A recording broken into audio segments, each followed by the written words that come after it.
Alhamdulillah alladzi bi ni'matihi tatimmu shalihat. Segala puji bagi Allah Jalla Jalaluhu yang karena nikmatnya kebaikan-kebaikan menjadi sempurna.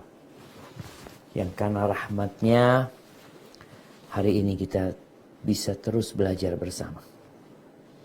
Walaupun jarak memisahkan kita. Pandemi menjauhkan kita. Tapi di sisi yang lainnya, ternyata kita bisa lebih dekat. Semoga waktu yang Allah berikan kepada kita untuk melewati masa-masa yang sulit ini menjadi waktu yang penuh dengan berkah. Waktu yang penuh dengan ketaatan. Waktu yang menjadi penghapusan untuk dosa-dosa kita dan mengangkat derajat kita. Karena kita tahu Allah itu Ar-Rahman Ar-Rahim. Allahumma salli wa sallim ala Sayyidina Muhammadin wa ala alihi wa ashabihi ajma'in. Ya Allah, semoga salat dan salam senantiasa Engkau curahkan untuk hamba kekasih-Mu, untuk baginda Nabi kita Muhammad alaihi salatu wassalam, untuk keluarga beliau, untuk istri-istri beliau, untuk putra-putri beliau, dan untuk seluruh sahabat Nabi. Semoga Allah meridhai kita bersama mereka. Amma ba'd, jamaah rahimakumullah, kembali kita belajar adab. Dan di antara adab adalah adab berdoa. Al-Imam Bukhari membuat sebuah bab tentang da'awatun Nabi sallallahu alaihi wasallam. Bab yang berkaitan dengan doa-doa Nabi alaihi salatu wassalam. Namanya orang minta. Itu ada etikanya. Sebagian orang berdoa tanpa adab. Sehingga mungkin ada doa-doa yang belum dikabulkan. Karena adab dan etika orang yang berdoa belum baik. Teruslah memperbaiki etika dan adab kita. Salah satunya ya dengan belajar. Mengkaji, mendalami tentang apa dan bagaimana Nabi Muhammad alaihi salatu wassalam berdoa dan meminta. Padahal beliau itu adalah akramul khalqi ala Allah. Di antara seluruh manusia yang pernah ada, yang paling dicintai Allah, yang paling dimuliakan Allah Azza wa Jalla adalah Nabi kita alaihi salatu wassalam. Dan ternyata beliau adalah orang yang paling beradab tatkala meminta dan memohon kepada Allah Azza wa Jalla. Ya, kita masuk ke hadis nomor 699. Nah, silahkan dibaca. Assalamualaikum. Alhamdulillahilladzi lam yazal aliman qadira wa sallallahu ala sayyidina Muhammadin alladzi arsalahu ila nasi basyira wa nadhira wa ala ali Muhammadin wa sahbihi wa sallama tasliman katsira. Allahumma ighfir lana wa li shaykhina wa li walidayhi wa li mashayikhih wa lil mustami'in. Qala al-Imam Abu Abdullah محمد بن إسماعيل بن إبراهيم بن المغيرة بن البردسبة البخاري رحمه الله تعالى في الأدب المفرد. باب دعوات النبي صلى الله عليه وسلم. قال حدثنا علي قال حدثنا مروان بن معاوية قال حدثنا عبد الواحد بن أيمن قال حدثنا عبيد بن رفاعة الزرقي عن أبيه قال لما كان يوم أحد وانكفأ المشركون قال رسول الله صلى الله عليه وسلم استووا حتى أثني على ربي عز وجل وصاروا خلفه صفوفا فقال اللهم لك الحمد كله اللهم لا قابض لما بسطت ولا مقرب لما باعدت ولا مباعد لما قربت ولا معطي لما منعت ولا مانع لما أعطيت اللهم ابسط علينا من بركاتك اللهم ابسط علينا من بركاتك ورحمتك وفضلك ورزقك اللهم إني أسألك النعيم المقيم الذي لا يحول ولا يزول. اللهم إني أسألك النعيم يوم العيلة والأمن يوم الخوف. اللهم أعيذا بك من سوء ما أعطيتنا وشر ما منعت منا. اللهم حبب إلينا الإيمان وزينه في قلوبنا وكره إلينا الكفر والفسوق والعصيان واجعلنا من الراشدين. اللهم توفنا مسلمين وأحينا مسلمين وألحقنا بالصالحين غير خزايا ولا مفتونين. اللهم قاتل الكفرة الذين يصدون عن سبيلك ويكذبون رسلك واجعل عليهم رجزك وعذابك. اللهم قاتل الكفرة الذين أوتوا الكتاب إله الحق.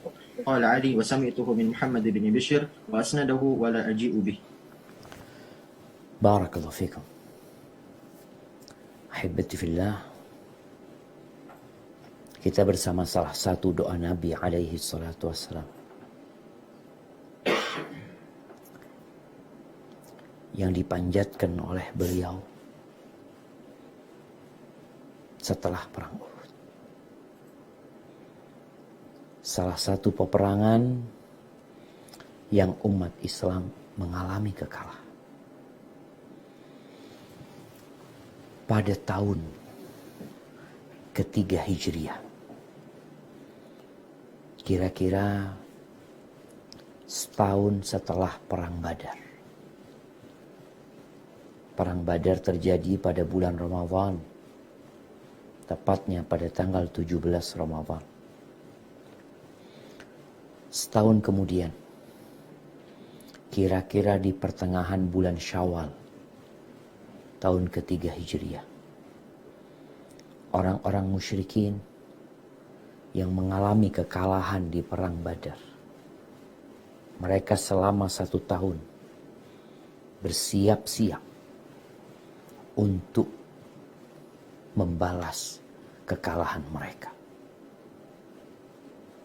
Sehingga terkumpullah 303.000 bala tentara bersama persiapan yang begitu matangnya untuk menyerang kota Madinah. Sampai kota Madinah, mereka berhadapan dengan 700 sahabat Nabi. 3.000 melawan 700. Allah Azza wa Jalla memberikan kemenangan kepada yang jumlahnya 700. Mereka dimenangkan bukan karena persenjataan mereka, bukan dikarenakan jumlah mereka, bukan dikarenakan strategi mereka, tapi karena mereka bertakwa kepada Allah Azza wa Jalla. Allah Azza wa Jalla mengatakan, "In yansurkumullah fala ghaliba lakum." Kalau Allah memenangkan kalian, maka nggak ada yang bisa mengalahkan kalian. Nggak ada. Ketika kalian bersama Allah, semuanya itu makhluk Allah. Sehingga apa yang perlu ditakutkan menghadapi makhluk yang Allah tinggal mengatakan kun fayakun. Wa iyakhdzulkum. Tapi kalau Allah membiarkan kalian tanpa bantuan, tanpa pertolongan, faman dzalladzi yansurukum min ba'dih, kalian akan minta tolong sama siapa? Mau teriak-teriak minta tolong sama siapa? Sama fulan, sama fulan. Wa 'alallahi falyatawakkalul mu'minun. Dan kepada Allah hendaknya orang-orang beriman itu bertawakal. Jemaah rahimakumullah. Baik, kita akan membaca sedikit cerita Allah Azza wa Jalla tentang perang Uhud ini. Sebelum kita membaca doa Nabi, apa yang diminta Nabi SAW? Ketika setelah kemenangan itu berubah menjadi kekalahan. Ahibati fillah. Kita tuh gak boleh bergembira berlebih-lebihan. Yang membuat kita lupa bahwa bumi itu berputar. Hari ini engkau di atas, besok bisa jadi engkau di bawah. Nah, coba dibuka firman Allah Azza wa Jalla di surat Ali Imran ayat 152 153. Nah, silakan dibaca.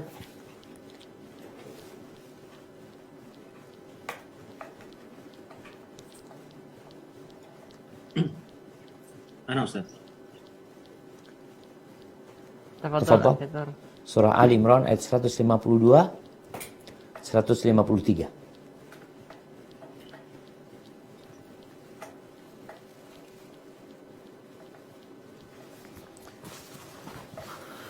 Bismillah minasyaitonir rajim. ولقد صدقكم الله وعده إذ تحسونهم بإذنه حتى إذا فشلتم وتنازعتم في الأمر وعصيتم من بعد ما أراكم ما تحبون منكم من يريد الدنيا ومنكم من يريد الآخرة ثم صرفكم عنهم ليبتليكم ولقد عفا عنكم والله ذو فضل على المؤمنين إذ تسعدون ولا تلوون على أحد والرسول يدعوكم في أخراكم فأثابكم غما بغم لكي لا تحزنوا على ما فاتكم ولا ما أصابكم والله خبير بما تعملون.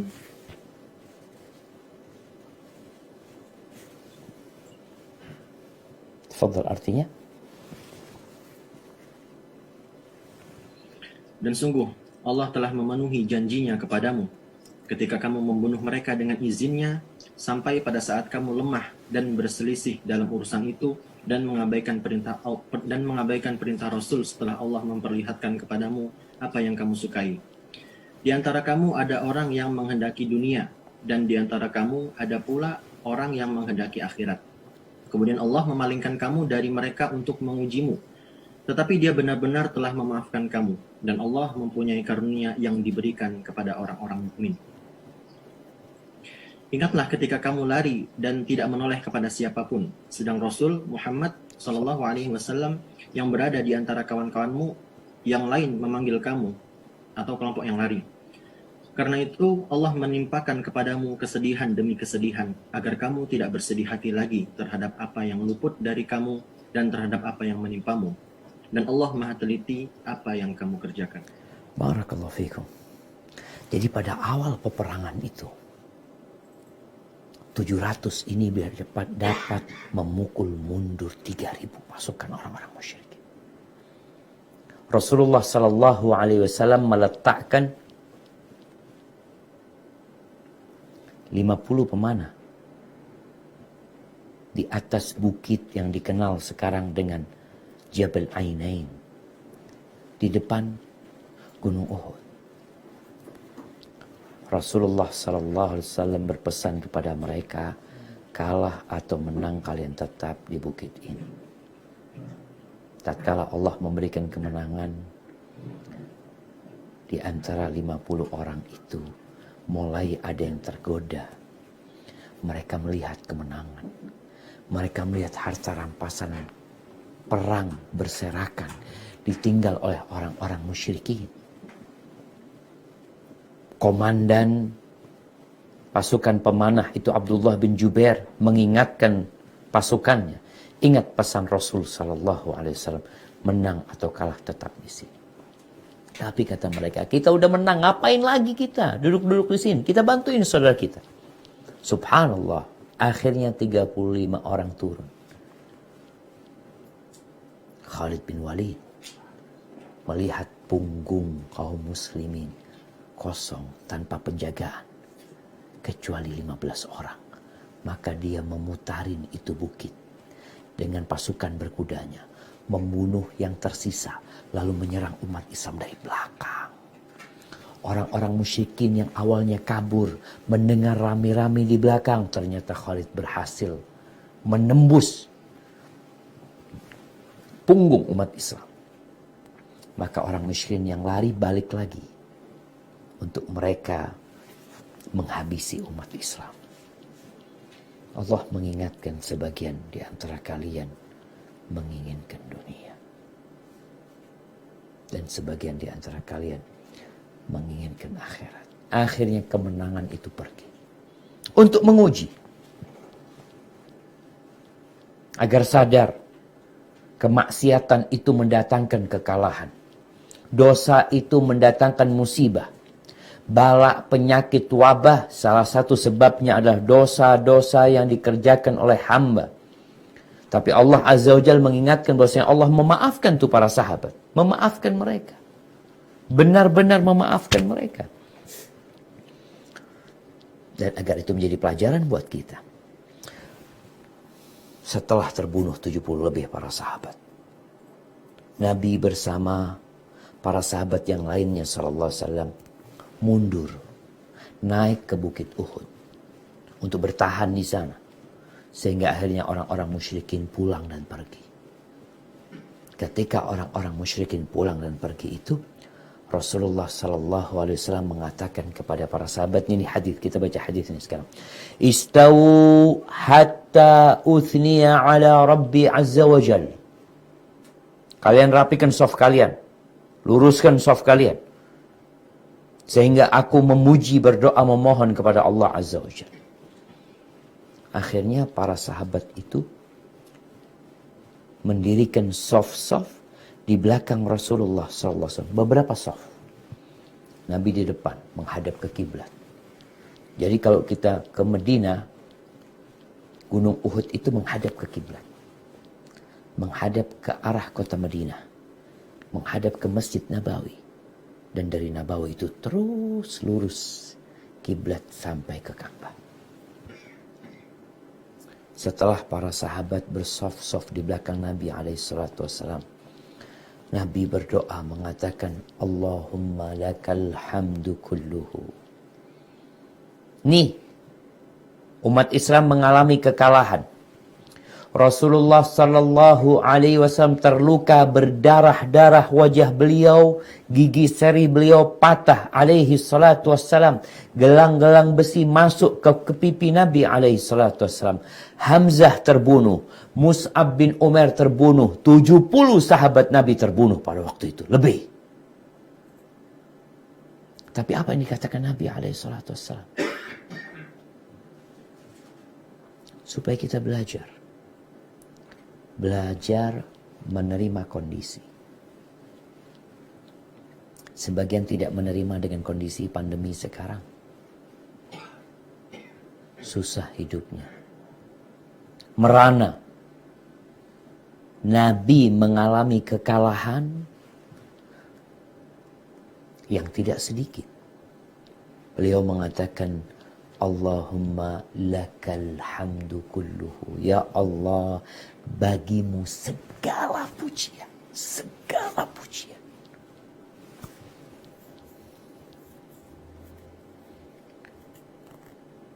Nabi memohon kepada Allah. Yang permohonan ini didengar oleh sahabat-sahabatnya yang ada di belakang sana. Agar mereka juga meresapi makna Allahumma lakal hamdu kulluh. Dalam kondisi kalah, dalam kondisi susah, dalam kondisi kesulitan, dalam kondisi musibah bertubi-tubi datang, Nabi alaihi salatu wassalam mengatakan Allahumma lakal hamdu kulluh. Sadar nggak kita jemaah? Kalaupun ada musibah yang menimpa kita, tetap pujian itu milik Allah. Wa in ta'uddu ni'matallah la tuhsuha. Kalau kalian hendak menghitung nikmat-nikmat Allah, nggak bakalan kalian bisa menghitungnya. Mau menghitung kalian. Tapi catat, kumpulkan musibah-musibah yang menimpamu. Catatlah sama. Hari ini kau duduk, bikin catatan. Musibah dan kesulitan hari Selasa. Dari sejak engkau bangun sampai engkau duduk dengarkan kajian. Coba apa hari ini ya kesulitan yang aku rasakan? Oh tadi sakit perut. Oh tadi umpamanya aku kena pisau. Tadi sebutkan sudah musibah yang menimpamu hari ini. Selesai engkau sebutkan musibah itu, lalu engkau mulai hitung nikmat yang Allah berikan kepadamu. Sejak engkau bangun dapat memandang, dapat mendengar, dapat menggerakkan tangan.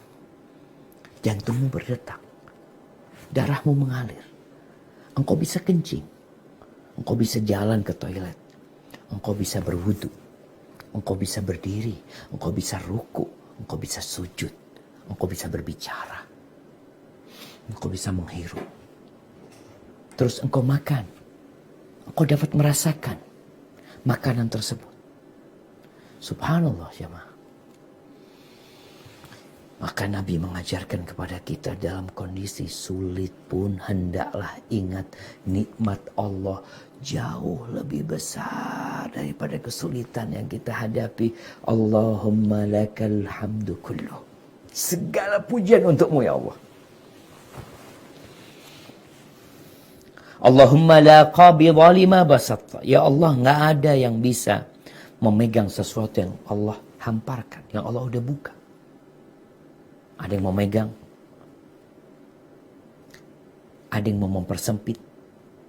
Ketika Allah hendak memberikan nikmat kepadamu, nggak ada yang bisa membuat nikmatmu jadi sedikit. Tatkala Allah melancarkan usahamu, nggak akan ada satupun, jangan satupun, seluruh makhluk pun nggak akan ada yang bisa menyempitkan apa yang sudah Allah luaskan buat engkau.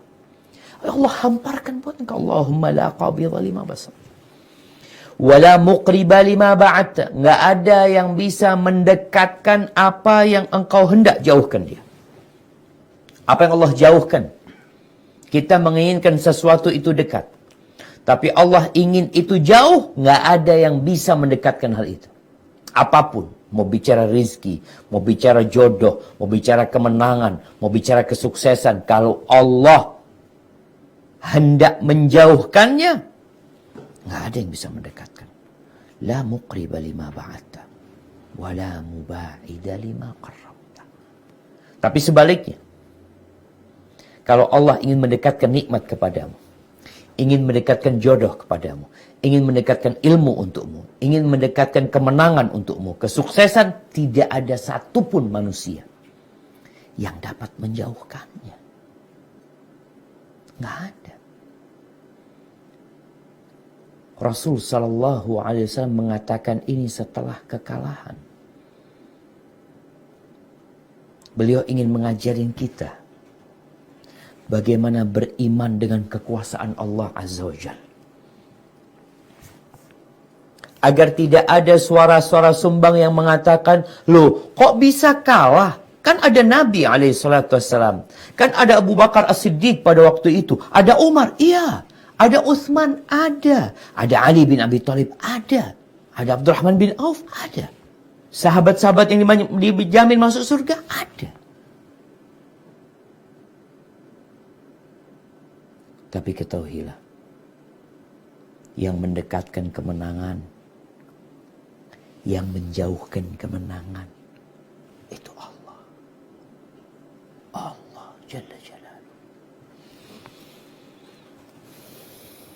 Wala mu'tiya lima mana'. Wala mani'a lima a'tait. Nggak ada yang bisa ngasih kalau Allah menghalanginya. Tidak ada yang bisa memberi kalau Allah mengatakan tidak. Kita ingin sesuatu, mungkin kita berpikir, oh mudah-mudahan fulan ngasih kita ini, ngasih kita itu. Kalau Allah mau menghalangi, nggak ada yang bisa ngasih kita. Wala mani'a lima a'tait. Tapi Allah kalau mau ngasih, nggak ada yang bisa menghalangi kalau Allah nggak mau kasih. kalau Allah tidak mau memberi kita. Allah tidak hendak memberikan rizki kepada kita. Allah tidak hendak memberikan kemenangan kepada kita. Walaupun seluruh umat manusia yang ada di muka bumi ini, mereka setuju kita mendapatkan kemenangan tersebut. Mereka ridha, bahkan mereka mendukungnya. Tapi kalau Allah mengatakan tidak, yang berlaku di bumi ini bukan keinginan ana, bukan keinginan antum. Yang terjadi di muka bumi ini bukan kehendak fulan atau fulan. Siapapun dia. Mau dia raja, mau dia presiden, mau dia orang terkuat, mau dia orang terkaya. Tapi kalau Allah mengatakan, la, gak akan terjadi. Ditumbuhkan tuh Nabi berdoa dengan penuh keyakinan kepada Sang Pencipta bahwa Engkaulah yang maha baik, ya Allah. Engkaulah yang bisa melakukan segala sesuatu. Engkaulah yang melakukan dan tidak ditanya kenapa engkau melakukan itu. Ini benar-benar pengagungan kepada Allah Azza wa Jalla. Ketika kita tahu bahwa Allah begitu agungnya, begitu berkuasanya. Al-khalqu khalquh, semua ciptaan ini ciptaan Allah Azza wa Jalla. Allah pernah menenggelamkan bumi ini, jamaah. Tenggelam bumi ini. Ya. Allah bisa membuat gunung itu bergetar. Dan tidak ada satupun manusia yang dapat mendiamkan getaran gunung tersebut. Allah dapat membuat hutan itu terbakar. Allah dapat melakukan apa saja. Lalu Nabi baru minta. Ini yang namanya tawassul. Berperantara kepada Allah. Dengan menyebut sifat-sifat Allah. Dengan memuji Allah. Dengan menyanjung Allah Azza wa Jalla. Baru minta. Itu adab dan etika berdoa. Bukankah tatkala kita membaca Al-Fatihah, kita mengatakan Alhamdulillahi Rabbil Alamin. Kira-kira mirip dengan doa Nabi SAW. Dimulai dengan pujian. Ar-Rahmanir Rahim. Maliki Yaumiddin. Sanjungan buat Allah. Dialah Allah yang maha pemurah, maha pengasih. Kalau kita mengagungkan Allah, Allah lah yang memiliki Yaumiddin. Subhanallah jemaah. Iyyaka na'budu wa iyyaka nasta'in. Di sini kita mengakuin hanya kepadamu ya Allah. Kami beribadah hanya kepadamu. Kami meminta pertolongan. Baru minta. Ihdinas siratal mustaqim. Di sini Nabi baru minta. Apa yang diminta Nabi SAW?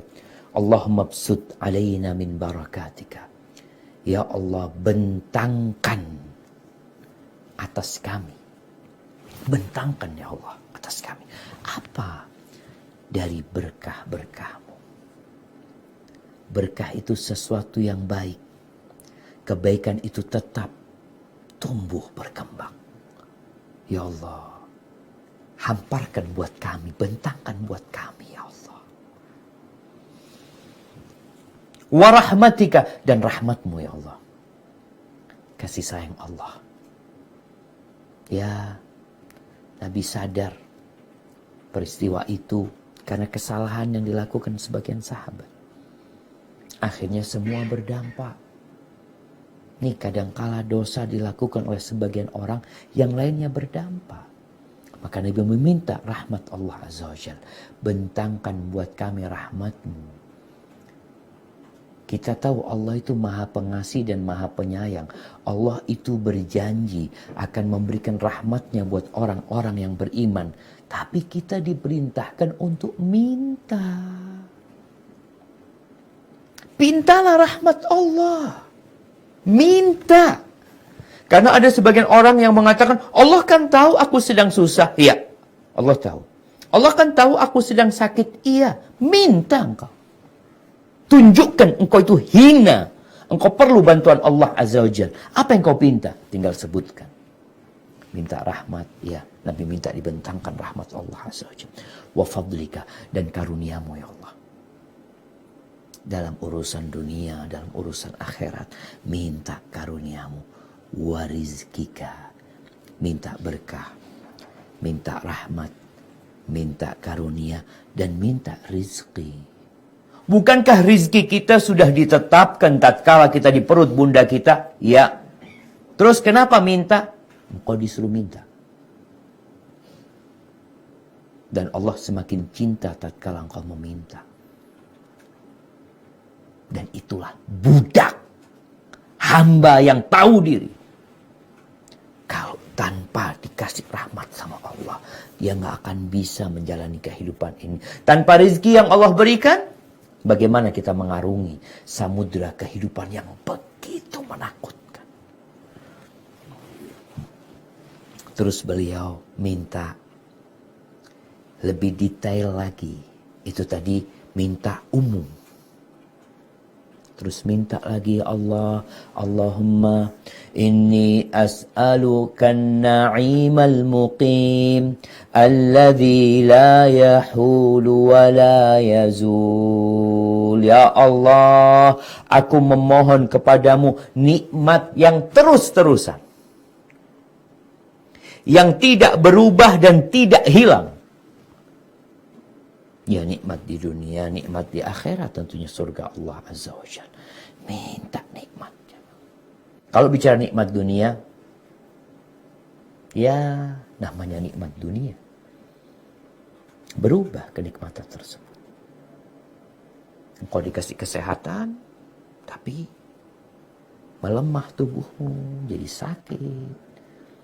Nabi SAW pun sakit.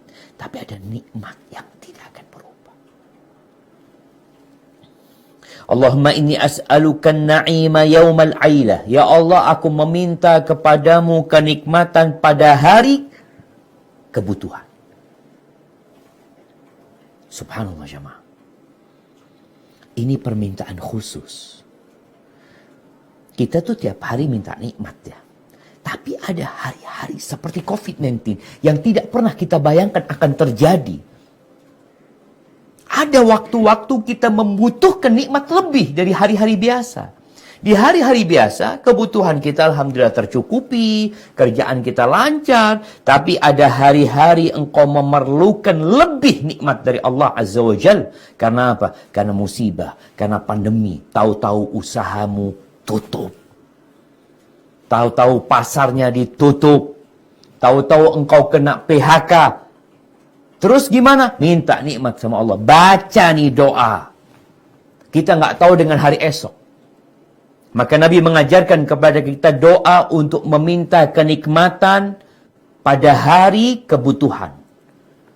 Pada hari kita ditimpa kemiskinan dan kesulitan. Minta nikmat pada hari itu. Allahumma a'idzan bika min su'i ma'ataitana wa syarri ma mana'ta min. Ya Allah, aku berlindung kepadamu dari kejahatan yang kau berikan kepada kami. Dari kejahatan disebabkan apa yang kau berikan kepada kami. Nikmat kadangkala membawa kepada bala, jemaah. Supaya kita dijauhkan. Apa yang Allah berikan kepada kita? Kita kan ingin dapat nikmat tuh. Tapi ada nikmat yang membawa petaka buat kita. Dikasih nikmat jadi nggak taat sama Allah. Jadi sombong, jadi congkak, jadi menolak kebenaran. Meremehkan orang lain. Ujub dengan dirinya. Jangan sampai Allah, aku berlindung kepadamu ya Allah. Dari efek samping buruk apa yang kau berikan kepada kami. Wa syarri ma mana'ta minna. Dan juga dari efek buruk apa yang kau halangi dari kami. Kadang-kadang kita ingin sesuatu nggak dikasih sama Allah. Semoga kita diselamatkan dari dampak buruknya. Allahumma inni as'aluka na'ima. Afwan. Nah, ada satu doa yang barusan lupa nggak dibaca. Wal amna yaumal khauf, dan minta keamanan pada hari ketakutan. Ada hari-hari kita takut. Kita takut dengan COVID-19.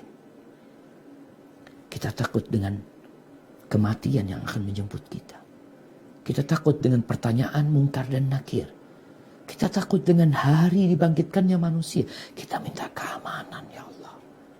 Di hari ketakutan. Ada hari-hari ketakutan. Minta keamanan sama Allah Subhanahu wa taala. Allahumma habib ilaina al-iman. Ya Allah, cintakan kepada kami iman. Cintakan kepada kami iman. Apa iman? Iman itu keyakinan dengan hati, ucapan dengan lisan, amal dengan raga kita. Cintakan kepada kami ketaatan. Wa zayyinhu fi qulubina. Hiasi di hati kami. Hiasi keimanan itu. Sehingga kita cinta dengan keimanan. Wa karrih ilaina al-kufra wal fusuq wal isyan. Dan bencikan kepada kami kekufuran, kefasikan, dan dosa-dosa kecil. Bencikan kepada kami kekufuran, dosa-dosa besar, dosa-dosa kecil. Waj'alna minar rasyidin. Dan jadikan kami ya Allah orang-orang yang mendapatkan petunjuk dan mengamalkan petunjuk tersebut. Karena ada orang dapat petunjuk nggak ngamalin petunjuk, maka kita minta kepada Allah agar kita menjadi orang yang dapat petunjuk dan mengamalkan petunjuk tersebut. Allahumma tawaffana muslimin. Ya Allah, matikan kami dalam kondisi Islam. Wa ahyina muslimin. Matikan kami dalam kondisi Islam. Wa alhiqna bis salihin. Dan kumpulkan kami bersama orang-orang soleh. Ghaira khazaya wala maftunin. Tanpa kami dihinakan, tanpa terkena fitnah-fitnah. Artinya mati dalam kondisi Islam, husnul khatimah. Tanpa ada fitnah-fitnah yang menyulitkan kita. Allahumma qatilil kafarata alladhina yasudduna an sabil. Ya Allah, hancurkan, binasakan orang-orang kafir. Binasakan orang-orang kafir yang mereka menghalangi hamba-hambamu dari jalanmu ya Allah. Wa yukadzibuna rusulak. Mereka mendustakan Rasulmu. Waj'al alaihim rizak. Dan jadikan kepada mereka kehinaanmu ya Allah. Wa azabak. Dan azabmu buat mereka.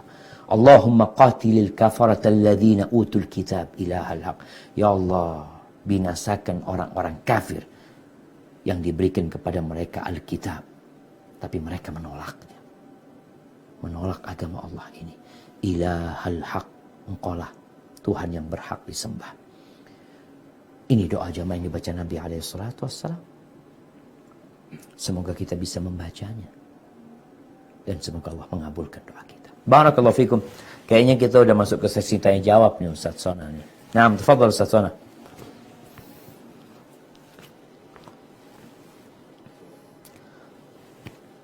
Ustaz Sona kayaknya masih di mute nih Ustaz Sona. Sahih, Masya Allah. Apa? Jazakumullah khairan atas yang disampaikan. Ya, Anda tadi ingin menyampaikan, sebenarnya kita ingin banyak hal yang kita ingin dengar dari Ustaz ya, saya. Tapi memang waktu yang batasi dan ada banyak pertanyaan saat ini, Ustaz. Tidak apa-apa, Ustaz. Tafadhal Ustaz Sona. Kita dahulukan yang bertanya pertama atau yang Ustaz Sona nggak kelihatan nih. Nggak kelihatan, Ustaz. Ya kayaknya kameranya masih di... Enggak, anak sambil baca pesan, Ustaz. Mungkin enggak. Masya Allah. Nah, tafadhal Ustaz Sona. الآن رأيناك ما شاء الله منور جدا ما شاء الله مثل قمر. ما شاء الله. تفضل أستاذ سنة. نعم. أين صورتك؟ لا تضيع صورتك يا حبيبي. لا أنا أقرأ الأسئلة. اقرأ السؤال وأراك أنا. إيش المشكلة؟ لا أدري كيف يكون هذا. عندما أقرأ فانطفأ. عجيب. نعم. تقدم الأسئلة المناسبة للموضوع أو الأول؟ لا للموضوع المناسبة للموضوع حبيبي أفضل. نعم تفضل أستاذ سنة. Pertanyaan dari Ukhti Naila Maghfirah. Afwan Ustaz, di antara ada berdoa apakah menyebutkan secara detail atau global? Dan ketika mohon ampun, apakah menyebutkan dosa secara detail atau secara global? Syukran. Barakallahu fikum. Naam jamaah. Doa itu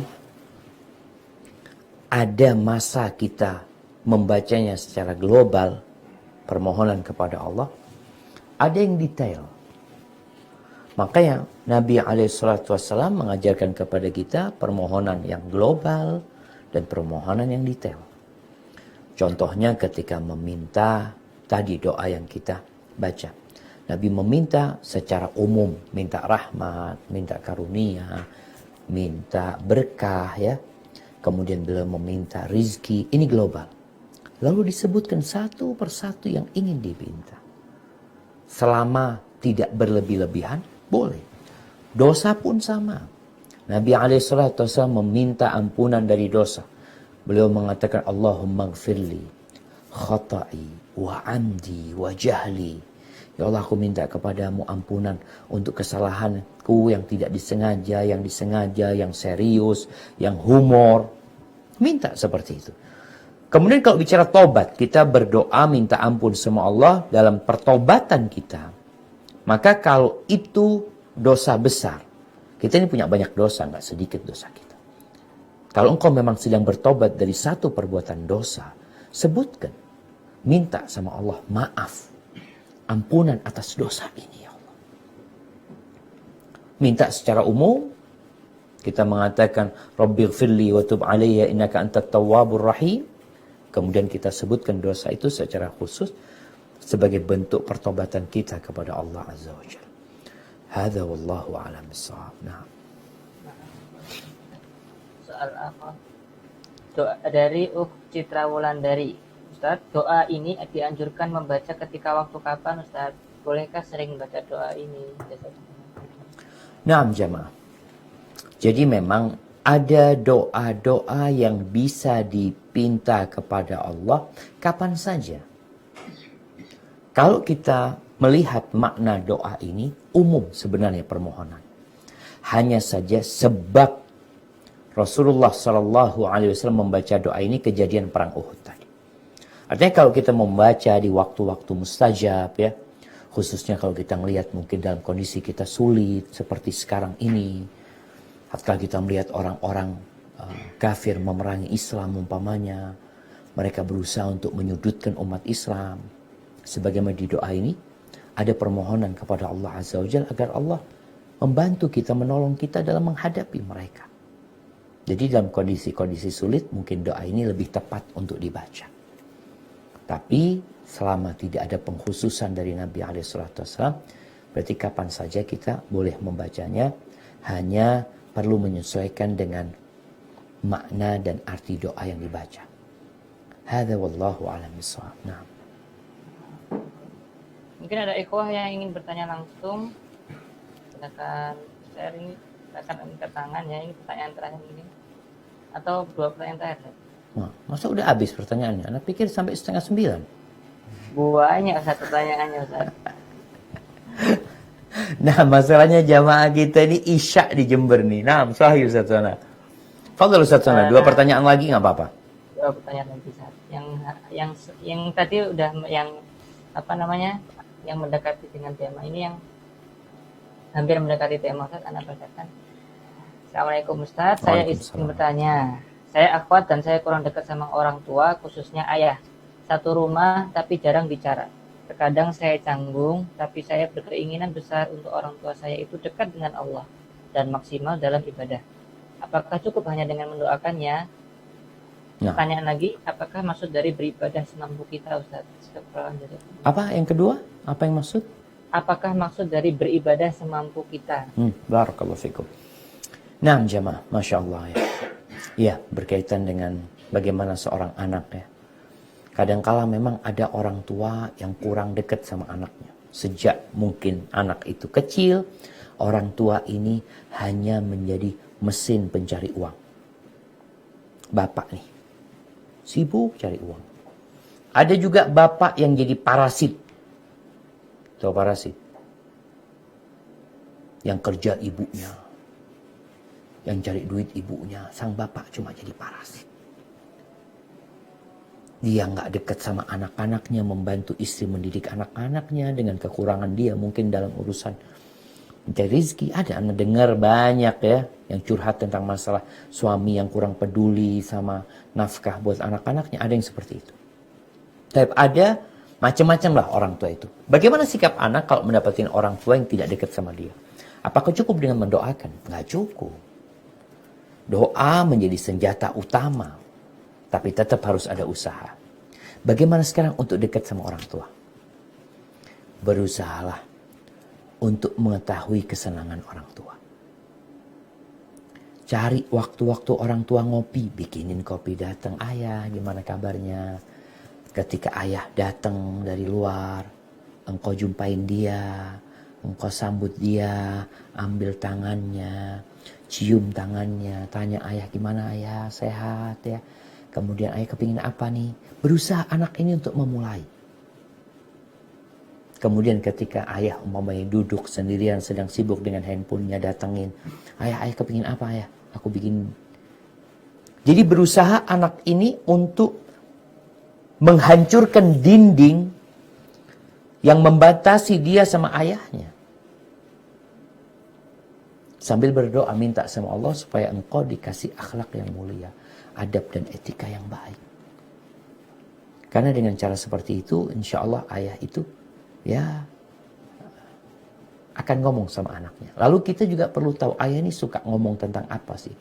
Oh, ayah ini suka ngomong masalah pertanian karena ayah memang kerja di pertanian. Engkau pelajarilah. Kemudian kalau engkau dapat informasi baru, ngomong ya, aku baca kayak gini nih ayah ya. Sekedar untuk membuka omongan. Nanti kalau bicara tentang agama, ngomong sama ayah, ya ayah, anak pengen nasihat lah dari ayah ya, minta nasihat dari ayah supaya aku jadi anak yang baik lah ayah. Seperti itu. Adapun maksud dari firman Allah, fattaqullaha mastata'tum, bertakwalah kepada Allah sesuai dengan kemampuan kalian. Agama Islam ini agama yang mudah, yang tidak memberatkan. Kita lihat orang yang nggak bisa berdiri dalam sholatnya, maka sholat duduk. Yang nggak bisa duduk, maka sholat dengan rebahan. Artinya tetap kita harus beribadah, namun sesuai kemampuan kita. Iya, itu maksudnya. Puasa, wajib berpuasa. Tapi yang sakit, boleh nggak puasa? Maka beribadah sesuai dengan kemampuan kalian. Dalam hadis Nabi SAW mengatakan, kalau kalian aku suruh sesuatu, kerjakan sesuai dengan kemampuan kalian. Kalau disuruh, kita disuruh mengerjakan sesuai kemampuan kita. Karena namanya perintah itu memerlukan energi, waktu, kadangkala harta dari kita. Tapi kata Nabi SAW, wa idza nahaitukum anhu fajtanibu. Kalau aku melarang kalian dari sesuatu, tinggalkan. Bukan bicara, oh nggak mampu meninggalkan. Namanya orang meninggalkan itu nggak perlu tenaga.